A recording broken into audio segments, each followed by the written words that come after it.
To Muscle in the Morning, I'm Dave Palumbo, and today is Wednesday, July 25th, 2018. Let's find out what's going on in the world of bodybuilding and fitness. Ladies and gentlemen, boys and girls, children of all ages, welcome back to another brand spanking new edition of RxMuscle.com's Recap Wednesday. Let's jump right into last weekend's action all the way over the Atlantic Ocean in Benidorm, Spain, where we had the first annual IFBB Bigman Weekend Championships. The big story here was the win in the men's open by Canadian Hulk Ian Valliere, who showed up looking like something straight out of a comic book to earn the win and secure his first career Olympia qualification. Coming in second was Slovakian nightmare Igor Illis, who certainly played the role of dark horse in this lineup and impressed a lot of people in the process. And rounding out the top three with the best overall performance of his career was our old friend Roman Fritz. Over on the bikini side, Hungarian bombshell Diana Solomon brought home the top spot as she managed to edge out surging UK standout Phoebe Hagen, who was forced to settle for second. And closing out the top three on the pro side was homegrown Spanish knockout Cristobalina Pajares. Over on the West Coast in beautiful Redondo Beach, we had some of the best talents in the figure division show up and show out for this year's edition of the LA Championships. In the open division, first place went to red-hot Brazilian import Michelle Pinto, who was flat out awesome in her first win of the year. The runner-up position went to third-year standout Melissa Bumstead, who continues to impress week after week with what she brings to the table.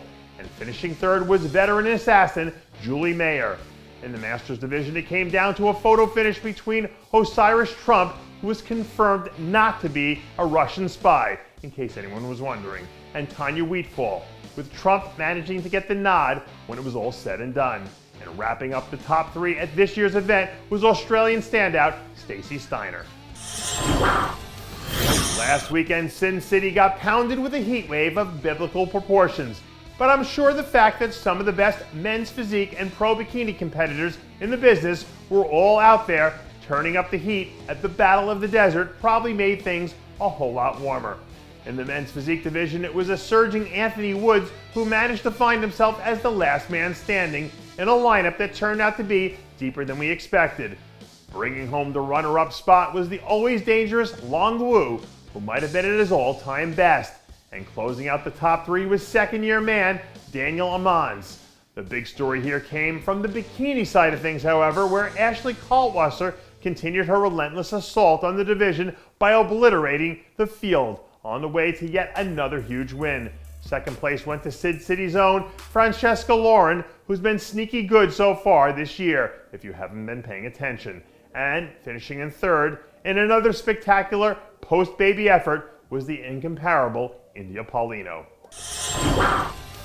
Have you ever seen that picture of a monk on fire where they talk about the power of the human mind to believe in something so intensely that it can transcend its current reality? Well, I'm starting to think that reigning classic physique Olympia champ Breon Ansley might be getting to that same sort of place mentally.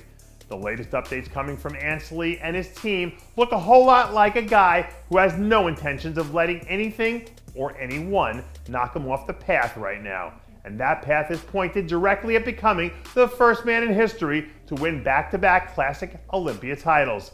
Even with the amount of talent in the division, I don't think you can discount the fact that this guy has proven himself more than capable of being great when the situation calls for it. So if he can stand in there and withstand the fire, I think he's got enough in the tank to fight off the field again this September. If you've never been around to hear a flash flood siren go off before the water starts to rush in, I'm sure you can probably imagine the panic that sets in over those next few minutes. So if any of you guys out there know someone who works at the Tampa Port Authority, now would be the time to tell them to start sounding the alarm, because it looks like Alexis Rolon might be about to flood the streets. Recently, Rolon and his team released some updates a little less than 3 weeks out from the Tampa Pro, where he figures to be right there in the mix of things once it gets going. Based on where he is right now, Rolon looks like he's got the right balance of fullness and conditioning that he's been looking for. And once he starts hitting all those finishing touches, This guy might end up being the runaway favorite to take that Tampa show all the way to the bank. And that does it for yet another edition of Muscle in the Morning. I'm Dave Palumbo, reminding you to always be true to your passions, and make sure to follow us on Facebook, Twitter, and Instagram.